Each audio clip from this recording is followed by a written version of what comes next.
Masusing tinitignan ng Philippine National Police ang iba't ibang anggulo kaugnay pa rin sa pamamaril ng mga menor de edad sa isang paaralan sa Tacloban City na ikinamatay ng 3 estudyante. Kabilang na umano rito ang posibleng pagkakalulong ng isa sa mga sospek sa online game na matindi ang karahasan. Ang detalye sa report ni Ryan Lesiges.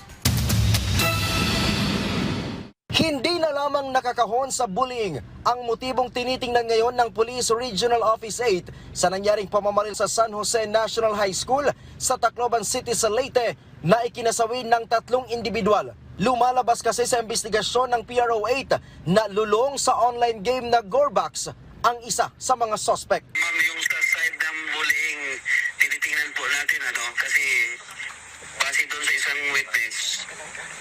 Pagdating nila dito sa dulo ng corridor, ito si age 15, ito yung nag-verify kung nandoon yung target nila.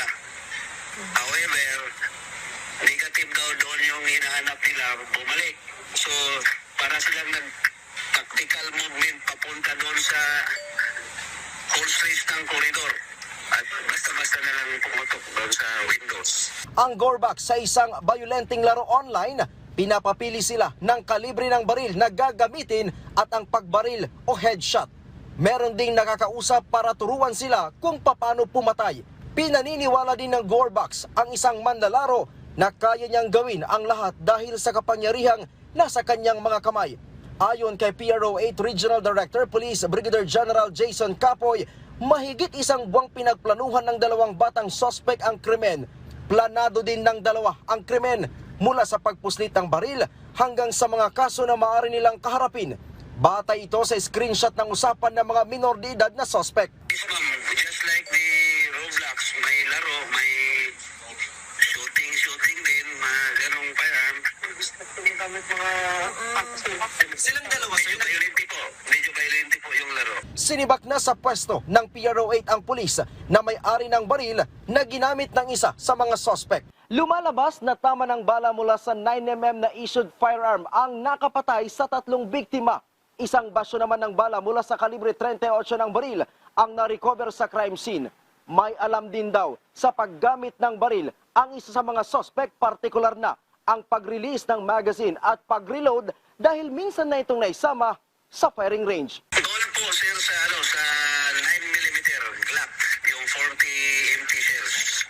Doon ang gagaling. Kasi as per record, isang bisis lang na iputok yung revolver. Okay. Na-recover natin with intact 5 live ammunition doon sa revolver. Isa lang yung naiputok. Kinumpirma din ni Capoy na sa mismong gate ng paaralan dumaan ang mga sospek para hanapin ang nambubuli. Subalit, hindi nila ito natagpuan kung kaya't walang habas na silang namaril.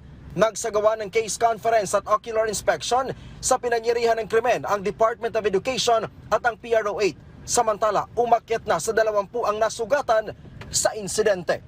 Mula dito sa Campo Crame, Ryan Lesiges para sa Bayan.